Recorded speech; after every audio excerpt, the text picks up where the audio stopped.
right? So the question that you had at the end, as far as I understood, is that now to have these all processes, we should what how this first star has created in the universe, right?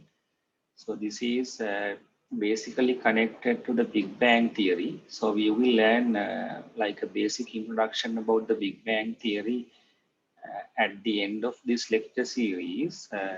However, uh, now you had this Big Bang at the beginning of the universe, where you had all these fundamental particles like quarks and leptons, and they will lead to make the atom. And after the atom, they had this hydrogen and helium, right? So like that, this process continues until you create all these galaxies and stars. Now these stars are created inside galaxies.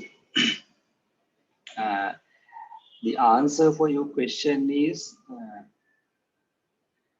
basically the process that if you are asking about the whether the process of the formation of stars is same or not, I would say it is like the same process in some sense. However, there is a difference as well because these earlier stars at the beginning of the universe there was only hydrogen and helium, right? And because of that, all these stars that are created at this initial point only contain hydrogen and helium, and these are actually called as population 3 stars. And stars are normally divided into these three different populations. The population 1 stars are the one that you normally see right now from telescopes most of the time, and they are also called as metal-rich stars. And population 2 stars are actually is the next generation, which means the older generation than that. And these are also called as metal poor stars, which means they have some amount of metal, but not as much as these metal rich population 1 stars. And apart from those two populations, there is another type that we called as population 3 stars, which we believed the first generation of stars created in the universe during this process starting from the Big Bang. And when these stars are created, actually, there was, of course, we can tell that these all these stars may have created from the gas and dust. However, they actually did not have metals at that point. So only hydrogen and helium. So you have to go through this one cycle of process of this star formation to in order to create the metals. Now you will see in today's or maybe in the next day's lecture that how the metals came into play during this star formation and I mean this process of star formation basically. So up to now we only talk about hydrogen burning into helium, but it will continue, right? Helium into carbon, then carbon and oxygen like that up to iron. And so that's how you have metals in the universe, and these metals will be available in the interstellar matter for the next generation of stars. So that's how it continued. But for this first generation or the population 3 stars, as we assume right now, is that there will not be any metals in the inside those stars at the first point, but they are the first generation who will create these metals for the second generation stars. So that's how it works. Uh, but if you think about the formations, I would assume that it somewhat may be similar, but there may be differences as well. So I am telling it for a reason because nobody has still ever detected any of these population 3 stars, right? So that's kind of interesting, which I little bit searched once you have asked about this. Uh, the population 3 stars have never been observed by astronomers still, because you can think about the reason. They are actually the very earliest stars that are created. So maybe the light uh, that we have not observed these for few reasons. Now if they are very early stars, and now the age of the universe is around like 13.7 billion years ago. So if we assume that these are like maybe just created after 1 or 2 billion years, when the age of the universe is, let's say, 1 or 2 billion years of age, so they should have spent now around 10 to 12 billions of years. And what happens is that during the star formation, these stars evolved into different phases, as you see, saw from the HR diagram. So what should have happened is now these stars may have already destroyed. So destroyed means they may have become either neutron stars, maybe they have become like black holes if these stars are very heavy, right? So this is one idea right now we have. So that is all these population three stars may be around 60 to 200 solar masses, so that the evolution process is faster. And you will see at the end of this star formation lecture series that all these high mass stars will become black holes at the end, right?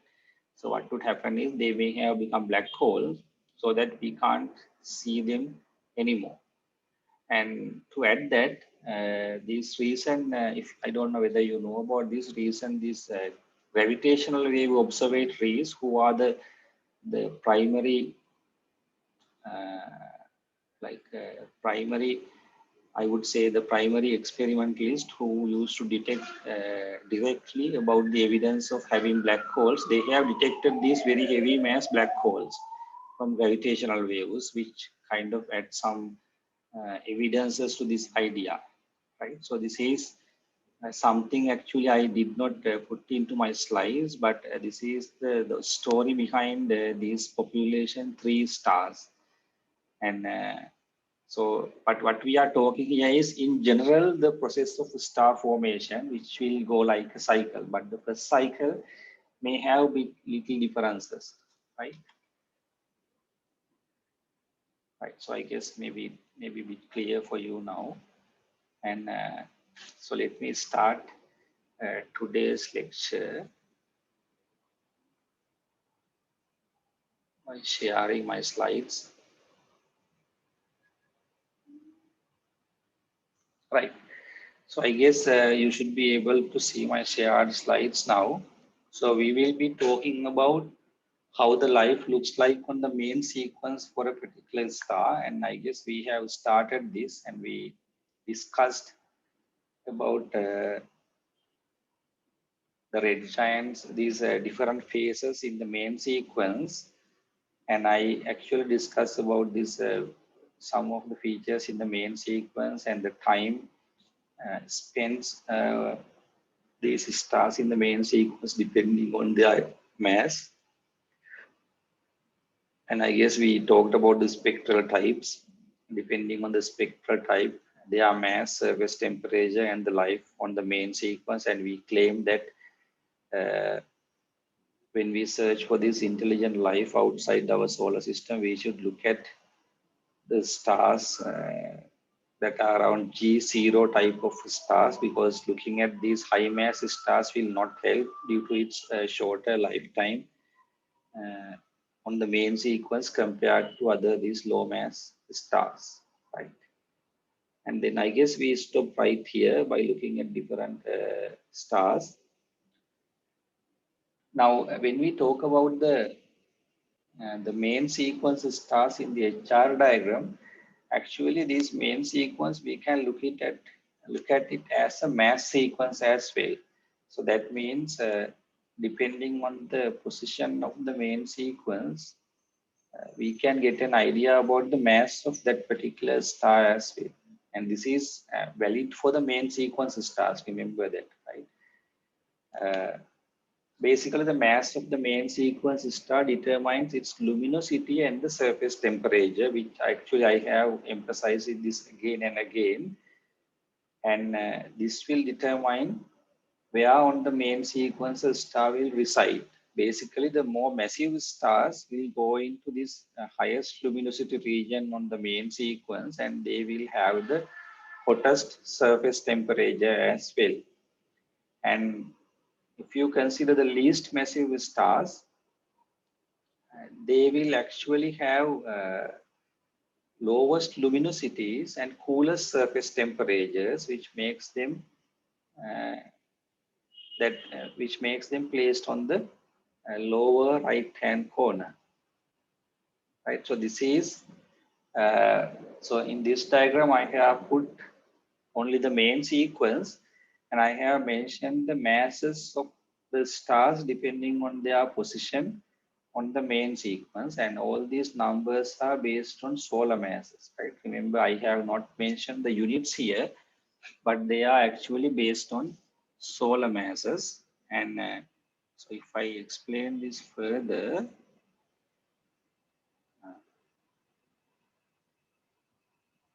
so starting from the lower right hand corner, you can see that this particular star has a mass of 0.21.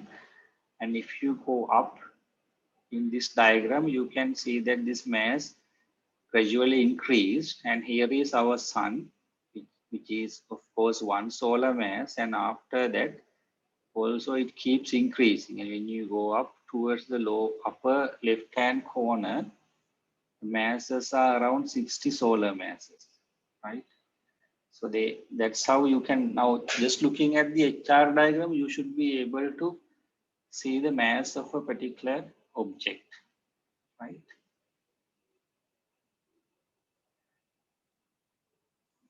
Right. Now let's look at how long they will spend uh, their lifetime in the main sequence. Now, if you look at the high mass stars, as I told you yesterday, they basically use up their fuel very quickly. And these most massive stars like O class in terms of the spectral type O and B class stars, they will spend only few million years on the main sequence. You may think that this is still a long time, right? That is true with respect to our lifetime, but in in terms of the lifetimes of different stars, we used to tell that this few million years still a shorter lifetime for a star. And compared to these low mass stars, they actually use up their fuel very slowly. And these smaller or the low mass stars basically belongs to the spectral classes of type M. And remember that I am basically talking about the main sequence stars, right? So they may spend up to 1 trillion of years on the main sequence. Now you can see this time difference for the high mass and low mass stars. And this is why we used to tell the high mass stars spend only few million years, and it's a shorter lifetime compared to the low mass stars. Now, if you look at our sun, so our sun has a spectral type of G somewhere right in the middle. And also, as you have seen that the sun is right at the middle of this main sequence. And we now know that our sun has spent about 4.5 billion years on the main sequence, right? Which means it will continue for approximately another 5 billion years on the main sequence. So this indicates that we will not have any issue with the power coming from the sun for another 5 billion years. Right? So this may be one reason that investing for the solar energy will not hurt for us, because this will last for another 5 billion years. We don't have to worry about that, right? As long as the other weather conditions are stable, right? Because the sun will not disappear, right? So you can see that how these things that we learn about astronomy are kind of the cornerstones of some of the other technologies as well, right? As you know that when we talk about the solar energy, nobody would think about whether the sun will disappear after some time, what will happen to our solar panels or like that, right? The reason is that astronomers have confirmed, and this is true, that our sun will appear on the sky for another 5 billion years by giving the same kind of energy that the sun has been giving us for this last 5 billion years, right? So during compared to our lifetime, we will not have any issues in that sense, because it will stay on the main sequence. right? Right. Now the next, this is how it works on the main sequence. And now at the same time, we need to look at actually what happens uh, once these stars leave from the main sequence. So let's look at that. Before that, what we have discussed up to now is when the star is on the main sequence, what it basically does is in the central region of the star, all the hydrogen will be burned into helium, right? Because it has enough temperature to do that. And but there will be a one day that the stars will run out of its hydrogen at the central region. Then we need to think about what happens after that. Now, this answer for this question will take us to the next step of this stellar evolution.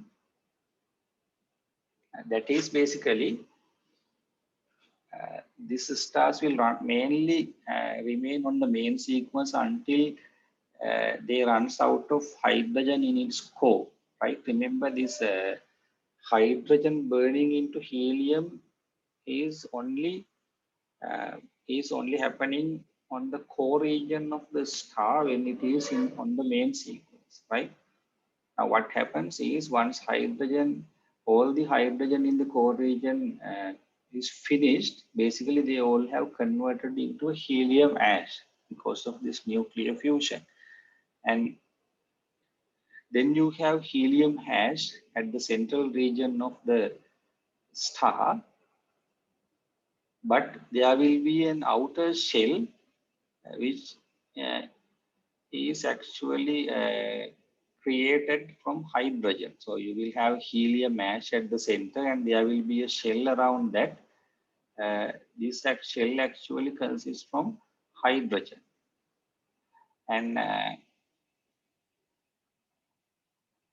and at the same time, once you have the helium, then the next step is that you have to create more heavy elements than helium by reactions between helium and helium, right? But this will not happen immediately because we should have enough temperature to helium to be converted into more heavy atoms, heavy elements, right? And because of that, finally what we will have is there will be helium ash at the center, and then there will be a hydrogen burning shell around that. And at this point, since there are no nuclear reactions at the core region of the star will lose its balance between gravity and the pressure. Remember that this whole process of the star formation is a competition between gravity and the pressure. And once the gravity wins, the star will starts to contract again, right? So this is what happens after the core region finishes its hydrogen burning, right? Because there is no fuel uh, at the central region of the star, so that the gravity will begin. Gravity gets a lead in this particular process and star will start to contract furthermore, right? So once uh, the star contracts, what will happen is the core of the star begin to collapse. And once it is collapsing at the same time, uh, so this will get heated up as well. But until it gets to a certain temperature, there is not enough heating that happens in the central region to combat these effects of the gravity, right? So the gravity wins is at this particular point, right? So this is how it looks like when you look at the cross section of a star at this particular point. So at the central region, you will have a non-burning helium ash, and then you have a hydrogen burning shell, and then there is another region outside which is just an unburning envelope kind of thing on the star, right? Right. And then let's look at the next phase of the stars. Now at this particular point, you can understand that now the star is in the process of readjusting its balance between the pressure and the gravity, right? And once the gravity contracts the star, the core heats up again and again, because once it is contracted, the atoms get together, and then because of the pressure, it gets heated up, right? Now, once this is heated up, as I mentioned here, this allows the hydrogen shell burning to move outward since the temperature is higher. So remember that I told you that there is a hydrogen shell uh, outside this core, and when the temperature keeps increasing because of this contraction of the star, this will allow hydrogen shell burning. So the shell will start burning because of the temperature is higher. You know that the hydrogen does not need as much temperature as helium to burn out. So it's around like some million kelvins, as we discussed yesterday, I guess, right? And so what will happen is this in turn causes the outer parts of the star to expand. So what happens is once you have this heating happens in the core region, so they will transfer these heat towards the outer region, and this hydrogen shell burning will typically start to move towards the outward region, and at the same time the star will get expanded, right? And what will happen is when the star get expanded, the surface area of the star will increase, right? And because the increase of the surface area, you know that there are two reasons, as we discuss about the properties the stars. There are two reasons that the star can increase its luminosity. One will be its surface temperature, and the other one will be other one is the surface temperature, other one is the surface area. Now when the star expands, its surface area get increased, and this will increase the luminosity of the star, right? But at the same time, what will happen is uh, because this when the temperature, when the surface area increase, or when the star get expanded, the distance to the outer region from the central region of the star will also increase, right? Because now the outer surface area is far away from this central region, and because of that the temperature of this surface temperature will decrease at the same time, right? There are two things happen. While the surface temperature is decreasing, the surface area is increasing, right? Now this phase is what we called as red giants, right? So these are actually large cool stars, so that's how we call that, right? And this is how it looks like when you look at it. So in the central region, you have this helium rich core because the hydrogen is already exhausted. And then you have this hydrogen burning shell. When it keeps burning, what will happen is all the burnt helium will be dumped into this core, right? But this will burn and go into the outward direction. And because of that, the whole star get expanded, right? So that's how these red giant stars are created. And now we know that how these red giants are created. Now let's look at the relative sizes of these stars. Now this particular image actually compares three stars. The one that you see from the yellow color, the smaller one is our own sun. And when you compare this image with the other two stars, the other star is we called as a giant star, and then there is this third star which you only see a part of that, which we called as Cygni, Xi Cygni, which is a supergiant star, right? And these actually basically the red giants and red supergiants are actually just a difference between their initial masses. These large mass stars will become red supergiants, right? And you can see that so these three are drawn into a scale. Once you're drawn into a scale for this supergiant star, you can't even get into the picture. Only a very small fraction that you will see, right, in the picture, right? So that's what I have mentioned here. This the supergiant stars are actually huge, and uh, how huge it is, you can get an idea from here. Now, uh, so one of the examples for supergiant is actually this star Betelgeuse, right? Anybody knows Betelgeuse in which constellation? Which constellation is the Betelgeuse? Yes, sir. Orion. Yes, thank you. So that belongs to the Orion constellation, right? So if you just go outside after the lecture, as I have mentioned before, you should be able to see this Betelgeuse star. And now you have, a lot of things about the star, right? So you can go outside and tell somebody, okay, this is a large red giant star, and look at the radius, right? The mass is 16 times solar mass.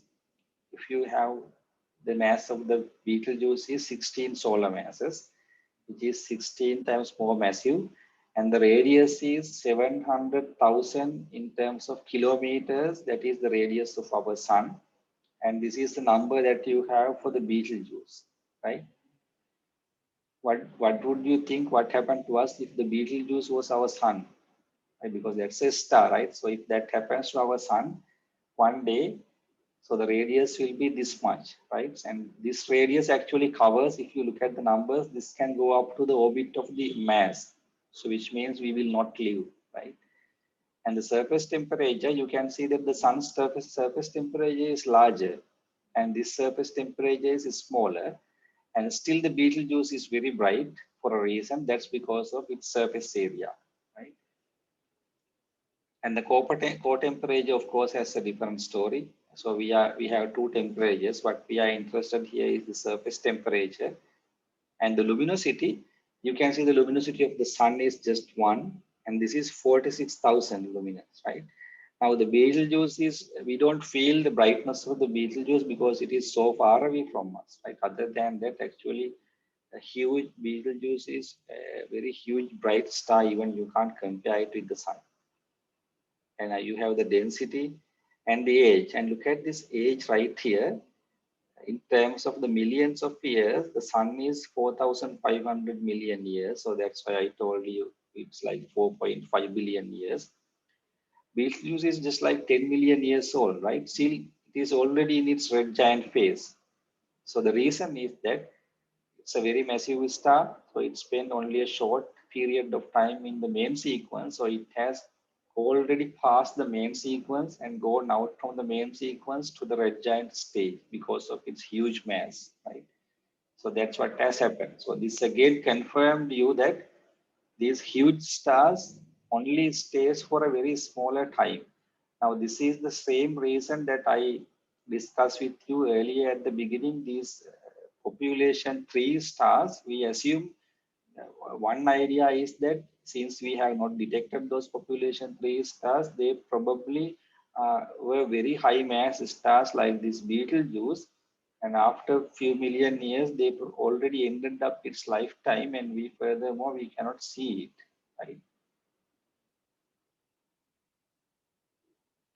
right? Just one extra information here. By the way, even though we still that we further cannot see it, this new telescope, which is planned to launch in this year to replace the Hubble Space Telescope, which is called as James Webb Telescope, we'll be looking at these population three stars. So there are some proposals that are submitted to look at these population three stars as far as I know, and this will be the only telescope who would be able to detect these population three stars if they are still there, right?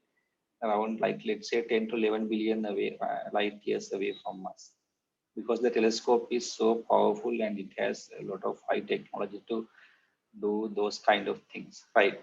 Here is an example in a picture. Uh, what will happen to our sun when it becomes a red giant? Because one day it will happen, right? It will become a red giant, but it will take around another 4 5 billion years. Now on the left hand, from this small dot that you see here, so this is sun as it stands right now. Its diameter is 1.4 times 10 to the power 6 kilometers, that is roughly equal to 0.01 astronomical units. And when sun becomes a red giant like this, its diameter will be 1 astronomical unit. And you know 1 astronomical unit is what? That's the distance from Earth, average distance from Earth to Sun. So which means after let's say 5 billion years, when the sun becomes a red giant, the surface of the sun will touch our Earth, right? So we will, you know that we will not be able to live by that time, right? Right. So this is again the image of this Betelgeuse. So I used to have this Betelgeuse again and again, and you will see a lot of times that the books also use this star for a reason, because it's easily visible in this Orion constellation. And this is the Orion constellation on the right hand side. And this is what you call normally as the Orion belt. Right? And the brightest star that you would see is the Betelgeuse right here. And this exercise actually that I have given to you about observing the sky is somewhat related to what the story that I am telling here, right? So that's why I would like you to do that exercise yourself and figure it out yourself. Now, this Betelgeuse is in the constellation Orion, which we also call as the Hunter. Uh, and this is actually an IR image as far as remember. Let me check.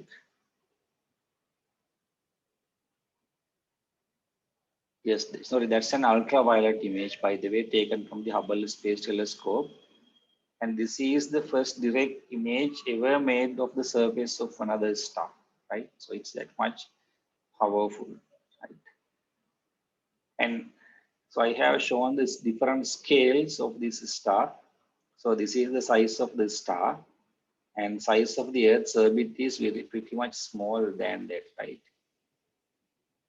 You can see that if we had like Betelgeuse as our sun, we will not be able to survive, because we will the orbit or the size of the Betelgeuse is even very close to even more than the size of the Jupiter's orbit, right?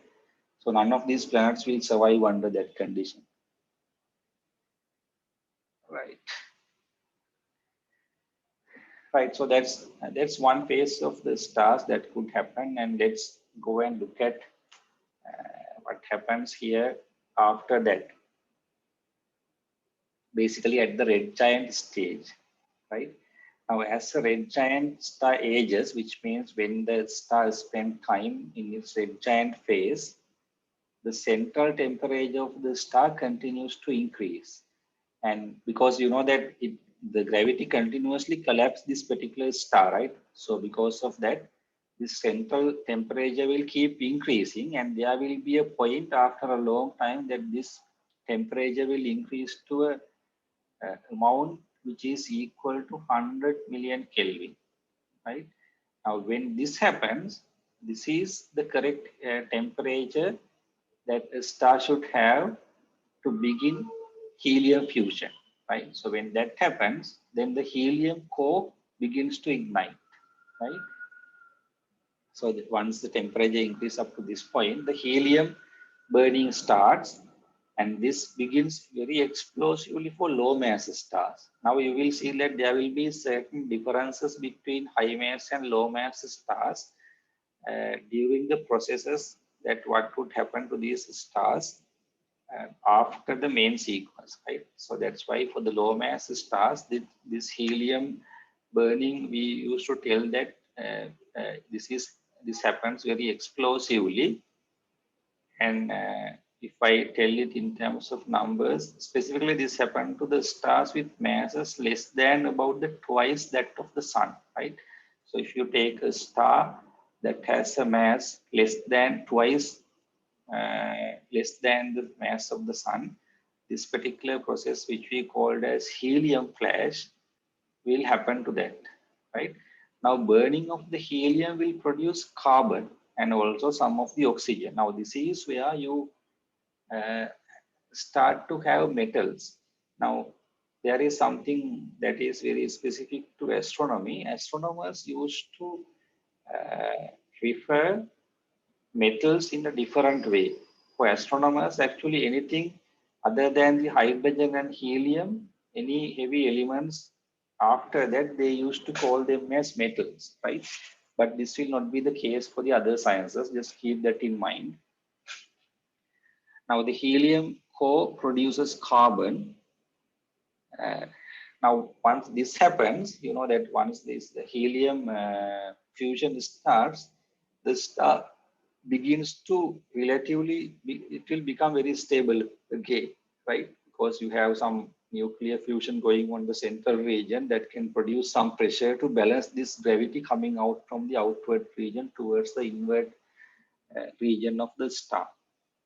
Now, when this is, and this will make the star relatively stable, and all low mass stars have similar luminosities at this particular age or the stage, and we call this particular process as the horizontal branch of the HR diagram. And if I show it to you from a branch from the HR diagram, and this is the main sequence that you see from this line, and then you have once the hydrogen co-exhaust, the star will move on to this red giant phase like that. And once it is in the red giant phase, this is where this helium flash occurs for these low mass stars. And then they will become bit stable and go in this particular path, right? So this is, we used to call that as the horizontal branch,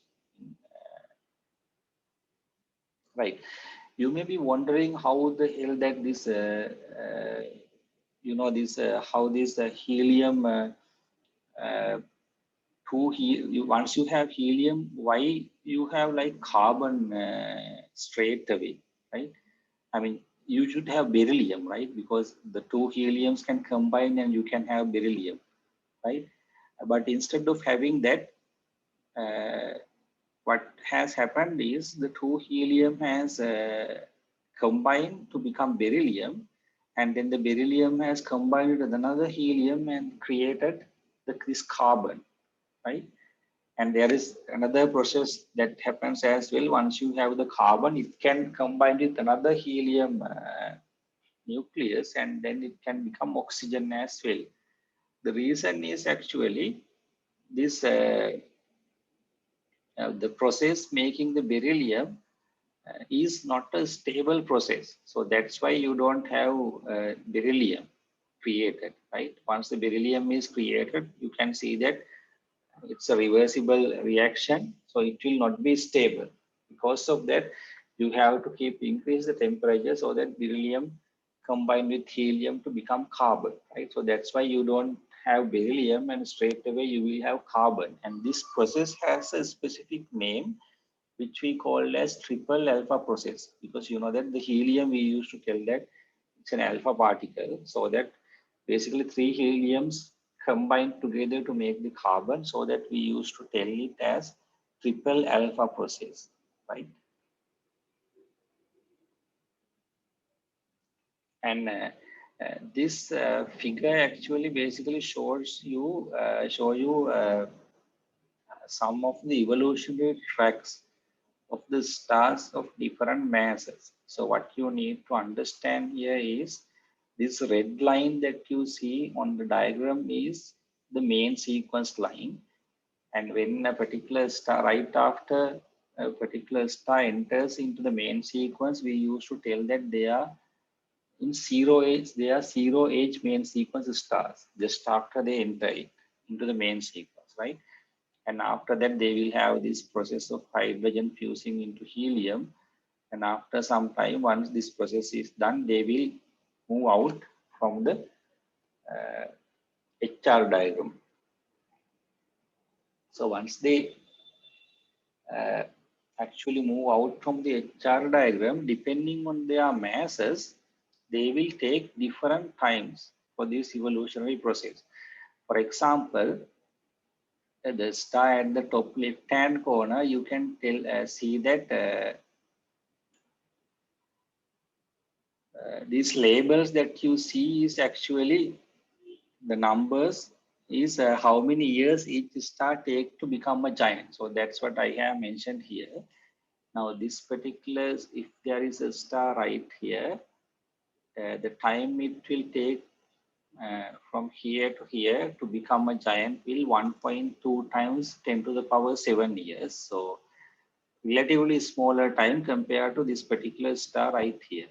Because if you consider a star right here, so time it will take to go up to this particular point is actually larger. And if it continues, it's even more, even higher, right? It goes up to 6.98 times 10 to the power 7. Like that, when you go down in this line, so the stars with very low mass, for example, with the one solar mass, will take around 11.4 times 10 to the power 9 years to go into the second giant phase, right? Like that, you will again see that the higher the mass, the quicker the process to go into the next phase, right? So that should be your basically the take-home message from here. That doesn't mean that actually you have to get all this information, but the idea is that when you have the higher mass, it will take more time to complete this. It will be very quicker to complete its cycle, right? So this is actually the end of this particular section about what happens to this main sequence star in the next particular stage. And so the next thing is we have to discuss what happens after this red giant phase, right? Whether it will become a different, whether it will go for a different stage or whether it will die after that. So we have to discuss that.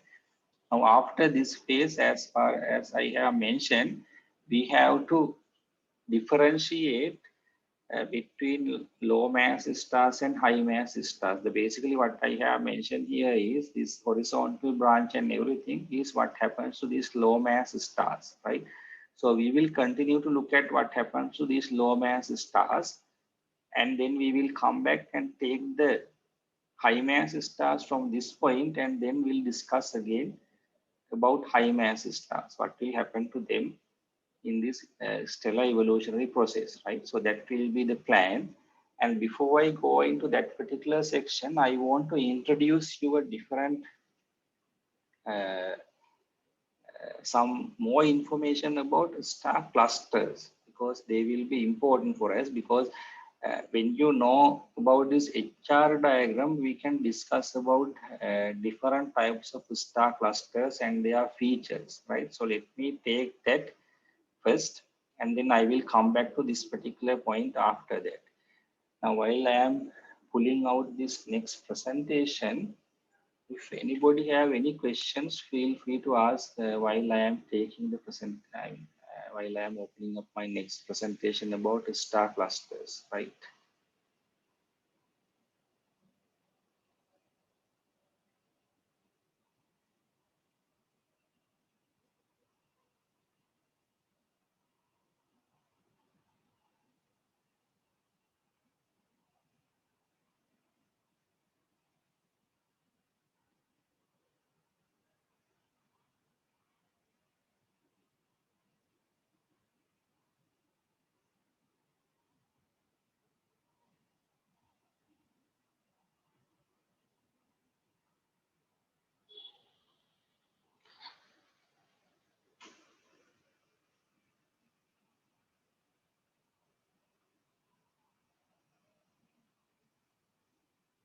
Right. So uh, just to remind you that you will have another lecture tomorrow morning, by the way, right? Because I may not be able to do it in the afternoon tomorrow.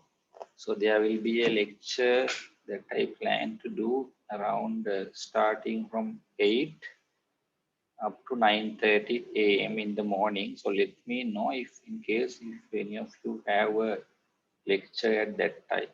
And the, uh, So I can change the time little bit. So I am flexible in the in any time between 8 to 12, around 12, right?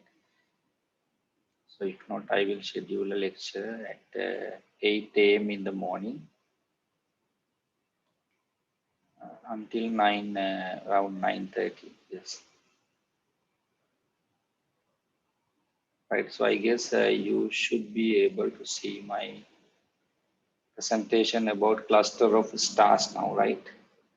If you cannot see it, then let me know. So I have shared my presentation about the star clusters, right?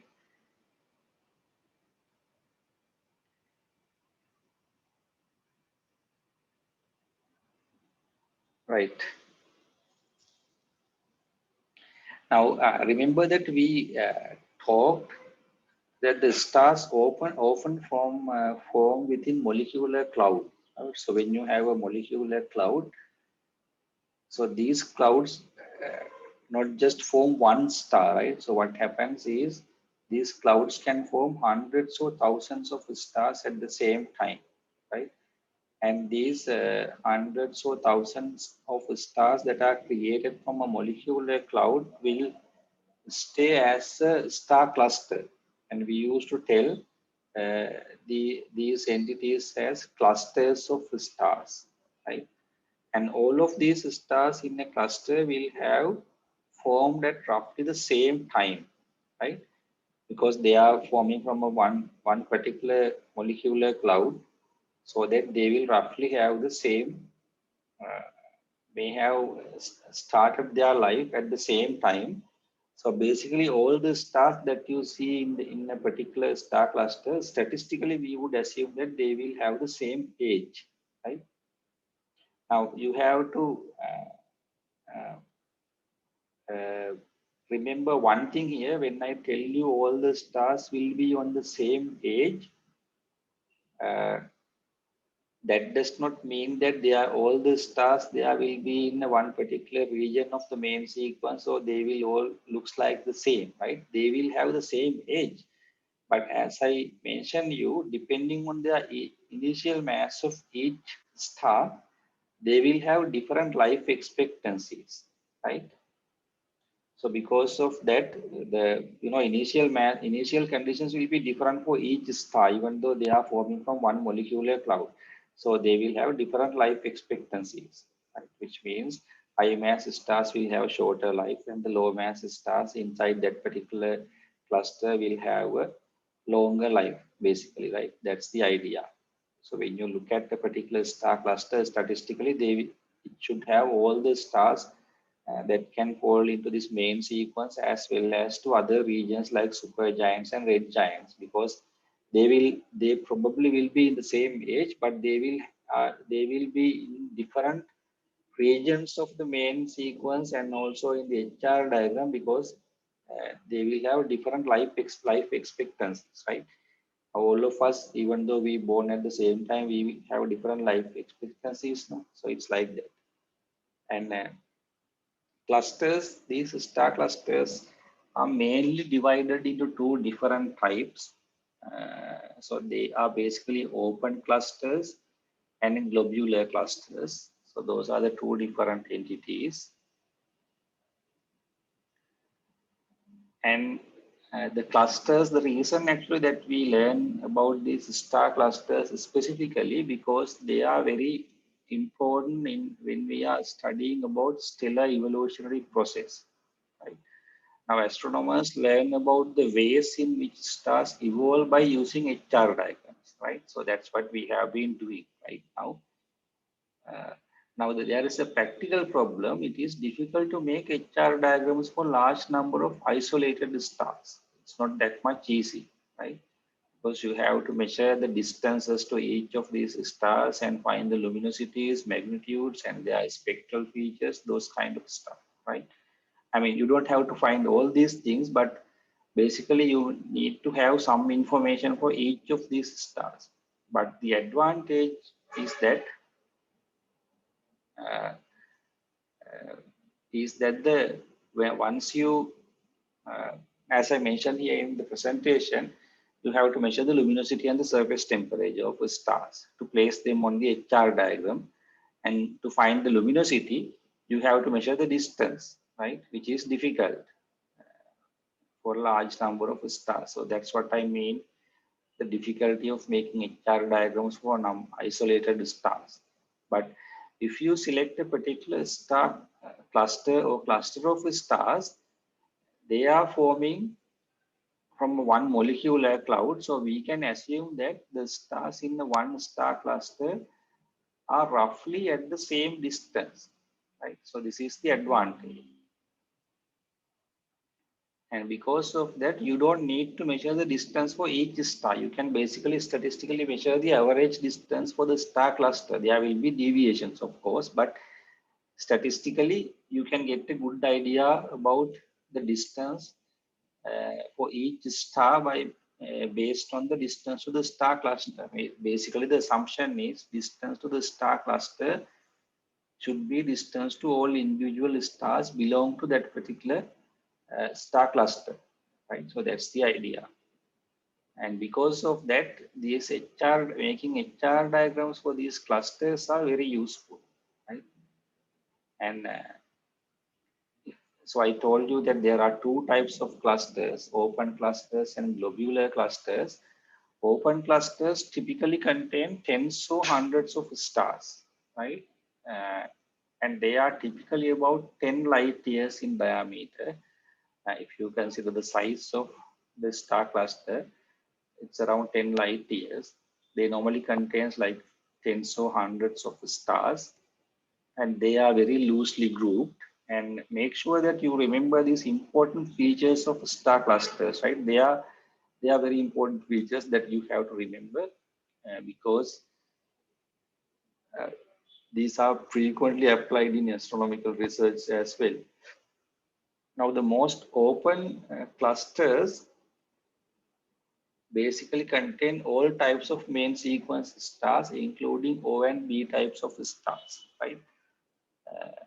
I hope that you can understand now when I say tell main sequence stars, this main, what I mean is the main sequence in the HR diagram, right? Basically, if you take an open cluster, it will contain all these types of stars on the main sequence. And so what that indicate is these hot stars, specifically these O and B type stars on the main sequence should be very young, right? Because they should have very short lifetime. So if they are still on the main sequence, which means we used to tell that these stars should be very young stars, right, relative to the astronomical lifetime, so the lifetimes of stars. So all stars have similar ages in the cluster, so that will imply that the entire cluster must be young itself, right? So you first look at these O and B type stars.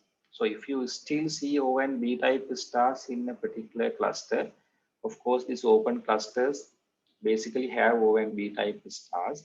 So which means those stars should be very young. And that also indicate that the whole star cluster should be very young because they should have created at the same time, right? So they have similar ages. Each star have the same age.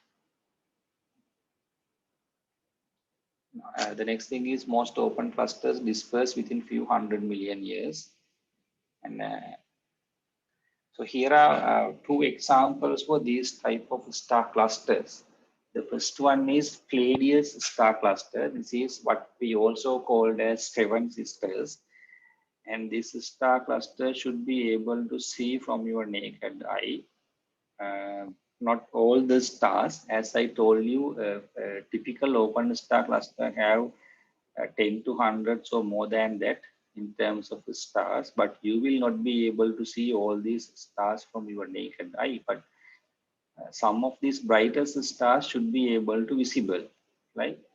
And this the star cluster in the right hand side is actually again called jewel box. That is also an open cluster with young bright stars, and this particular cluster is around 6,400 light years away from the sun, which is actually far away from us.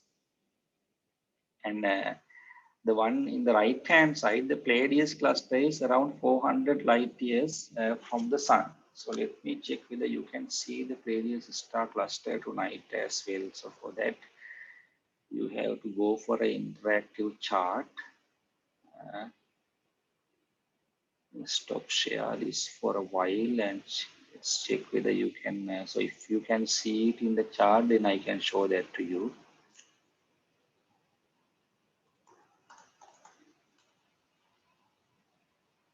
You can also actually check this from interactive sky charts. I remember that I have given you this link as well.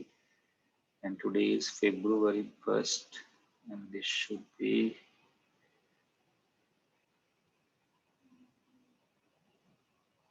yes, so this, let me check. You can see the Betelgeuse right up in the sky. So radius should be around here.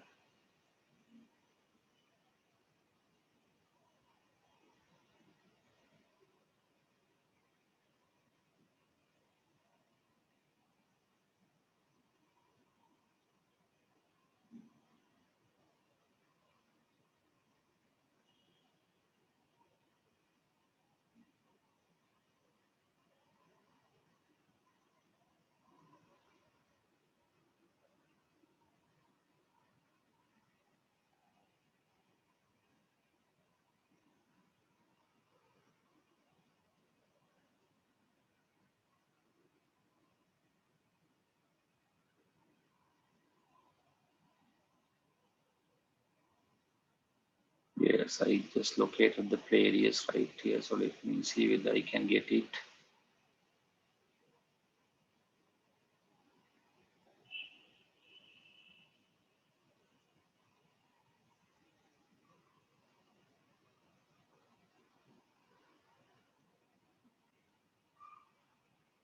So let me share to show you that where is the Pleiades star cluster.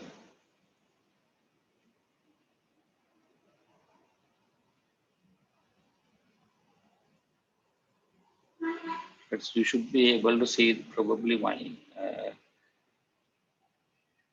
shared screen. The Pleiades star cluster is right here, and you should be able to see that the enlarged version in the left hand side. So this is basically close to the star. And if you should be able to locate the mass as well, right? You can see mass right here. The mass is right here in the with the yellow color, and then the Pleiades is just I guess towards the north direction. If you go a little bit down, you should be able to see Pleiades, right? So it's right up in the sky, so you should be able to see it very clearly. The Pleiades star cluster. So it's nice that always when you are learning something, if you can see it up in the sky, you should be able to see that on this diagram right here for the Pleiades. There are around 1, 2, 3, 4, 5, 6 stars that they have mentioned, which are the stars normally you should be able to clearly visible from your naked eye, right? So just go and have a look. So it should be nicer to look at it. You learn something, right? So that's something extra. So let me go back. And the Betelgeuse is right here, by the way, so you should be able to look at that as well. So it's very close to just above your head, right? So these are roughly very quite up in the sky. You can very easily see those things in these few months. And stop sharing. So let me go back to the PowerPoint. Right. So I would assume that all of you can see the PowerPoint presentation again. And just make sure that you go outside and look at these bright stars and the Pleiades star cluster as well, right? Right. Now this is what? This is the HR diagram of the Pleiades star cluster that you can see outside if you go out and look at the sky. you will see only 7 stars, but I have data points here more than 7, right? Maybe there are hundreds of data points, and this is how this HR diagram looks like for the Pleiades star cluster. This red line that I have drawn to these data points is actually the main sequence, and I mean, it's roughly you cannot see like red giants and all these things here. That doesn't mean that they are not there, but basically the data points that I have taken, this is how it looks like. Now, these bright stars that you see up in the sky should be in somewhere in this left-hand corner, right? Because they are bright. That's why you see it. Because roughly we can assume that they are all at the same distance because from the same star cluster. Just think that when you go outside, you are looking at this Pleiades cluster, which means that basically you are looking at these stars which are around 400 light years away from us. So the light that you see is the light that has come out like 400 years ago, right? So which is around 1600, right? Right. And here is another young cluster, which we called as NGC 2264, located about 2600 light years from us. So that is why you cannot see this without having a binocular or telescope. And this has a region of newly forming stars, which we also call as the Christmas tree.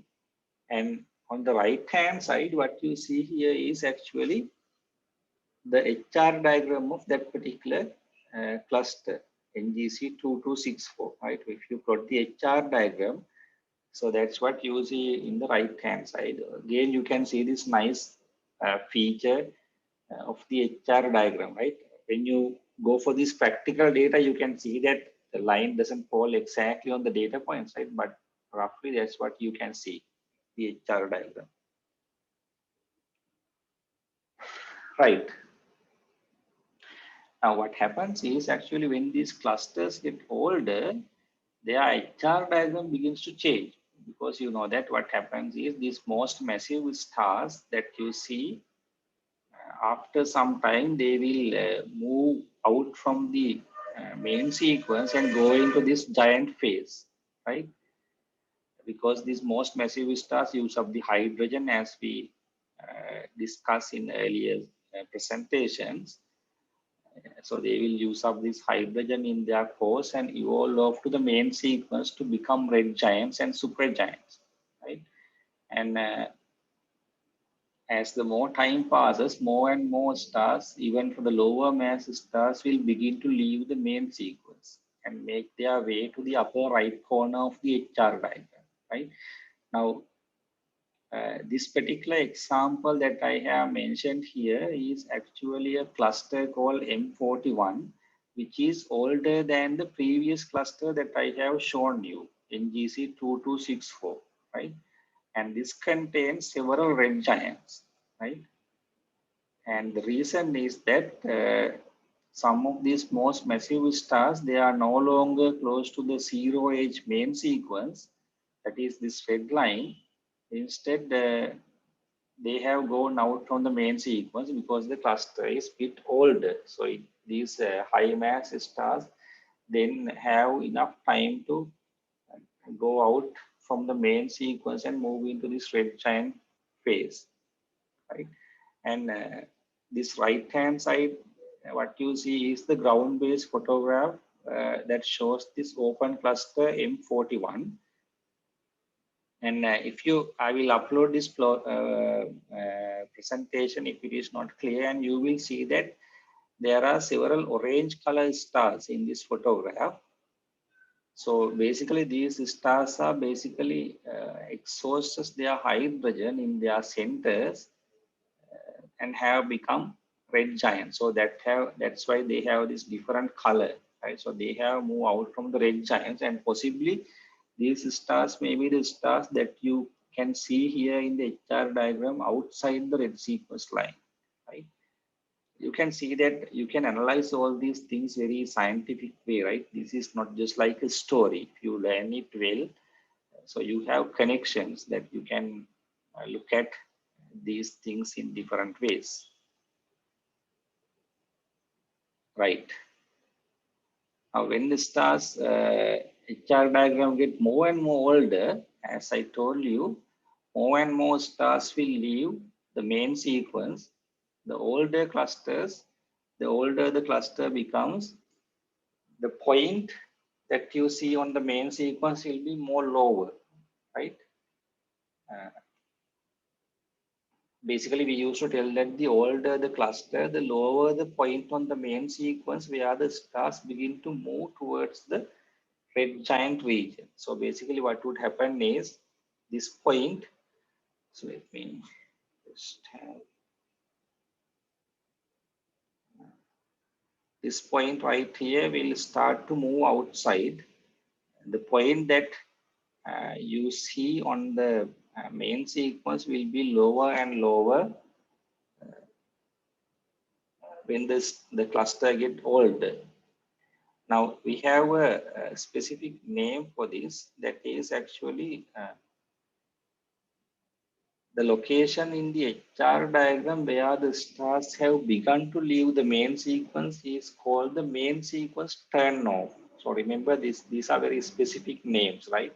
So that's why I made it in a bold color so that you need to pay an attention for that, because sometimes these words you may not have heard in other subjects, so that when you uh, see it, make sure that you get the idea. The idea is, excuse me, the location of the HR diagram where the stars have begun to leave the main sequence is called the main sequence turn-off. Now in this particular diagram, main sequence turn-off is somewhere here. So that is where the stars have just begun to leave the main sequence. Now if you go for the previous slide, the main sequence turn-off is somewhere right here, right? When you go for this one, main sequence turn-off has even not begun because these are like relatively new clusters, right? Now this diagram right here is actually the HR diagram for an old cluster, and we see the HR diagram for a hypothetical old cluster at an age of 4.24 billion years. So this is just a hypothetical cluster, HR diagram for a hypothetical old cluster. Note that most of the stars on the upper part of the main sequence have turned off towards the red band region. So that turn off means this particular point, right? And most of the massive stars in the cluster have already died and no longer on the diagram, right? So these are important features that you need to grab from here, right? So that's about, so I basically discussed about the open clusters. And then based on HR diagrams, I discussed with you what happened to these open clusters when the stars get older and older, or typically for any star cluster, this is what would happen. And the second type of clusters that I need to talk is the second, the globular clusters. Remember that in the first slides that I have mentioned here, there were like two types of clusters, right? Open clusters and the globular clusters. So what we have discussed first is the features of the open clusters, and then I have discussed a little bit about what happens to these clusters when it get older and older. Now let's look at these globular clusters. Now globular clusters are the oldest star clusters that you can see. So normally they contains large number of stars, around thousands or millions of stars, right? And these are typically about 100 light years in diameter. You can see that in terms of the size. And these stars are actually tightly grouped, yielding spherical clusters. Now, these open globular star clusters actually seems to have a spherical shape. That's because they are very tightly grouped. All the stars are very close by compared to the open clusters, and they have large number of stars. You can go up to millions of stars, and they will have this spherical shape if you get the complete star cluster, right? And basically these clusters are lack of young main sequence stars. So they don't have much main sequence stars because the cluster is very old. You know that once the cluster get older and older, all these main sequence stars will go out, and that main sequence turn off point will go lower and lower, right? And this indicates these high mass stars have already evolved off the main sequence, implied that the globular clusters are fairly old. So that is the point here. And we believe that our galaxy contains about 200 globular clusters. So that's the estimate we have right now. And it is interesting to note that some of these globular clusters are actually nearly as old as the universe itself. Right? So this is the important point here, and you may maybe you will come across different articles even about the globular clusters. The reason is that the globular clusters are very old that we can actually track uh, the I would say the limits of our age of the universe. Now this is an example how a globular cluster looks like, right? So they will be like roughly in the spherical shape and large number of stars gathered together to a small region like this. And here is uh, an here is a chart diagram of a globular cluster, and you can clearly see that uh, the the new stars or these high mass stars are no more in the main sequence. And here is the limit that main sequence turn of point, that is roughly about one solar mass, and anything above that one solar mass you can't see on the HR diagram. They have already moved out from the HR diagram, right? Now this actually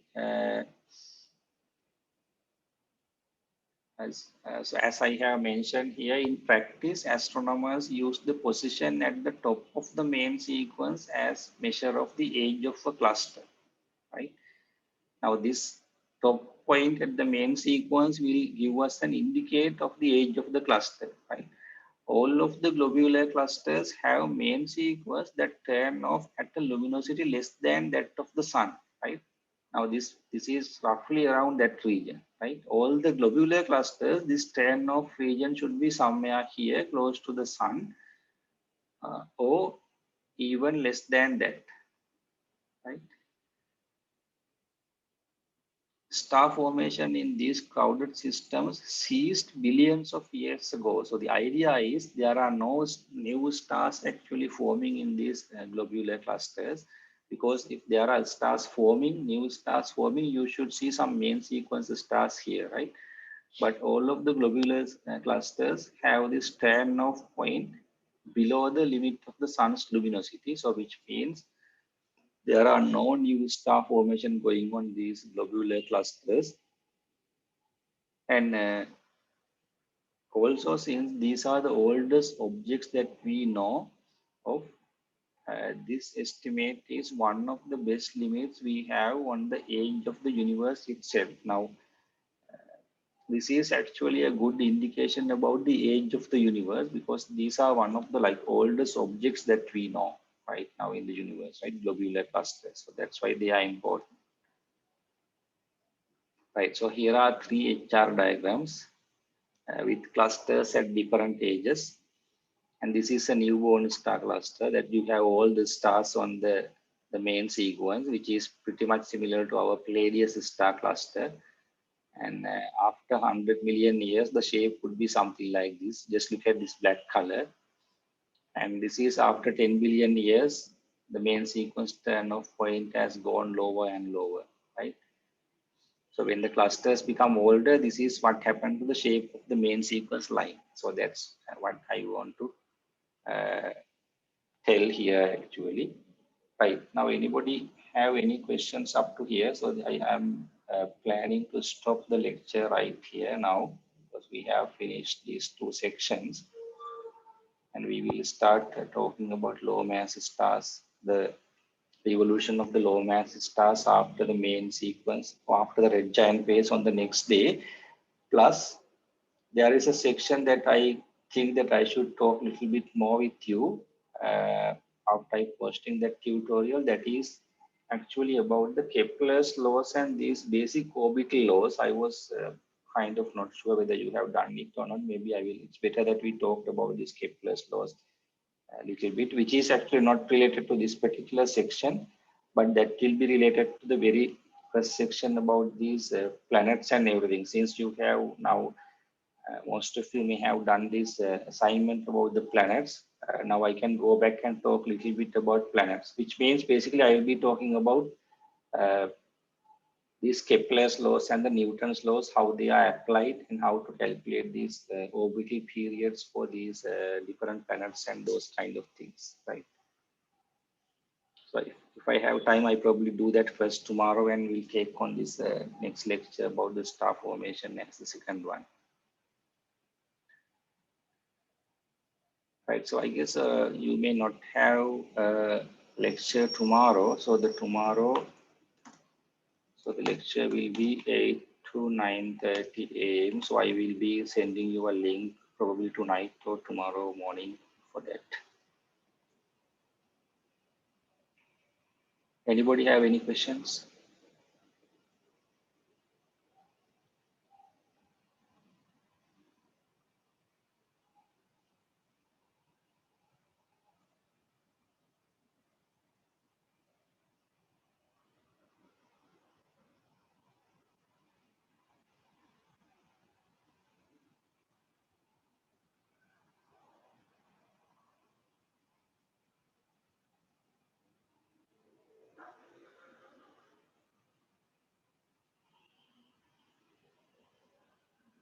Right, so if not, let me finish from here and I will take on from this point. And I guess we will need to quickly finish this is star formation lectures now and should be probably move into the sections about galaxies and galaxy clusters and cosmology, which will be probably last for your last 4 or 5 lectures for that.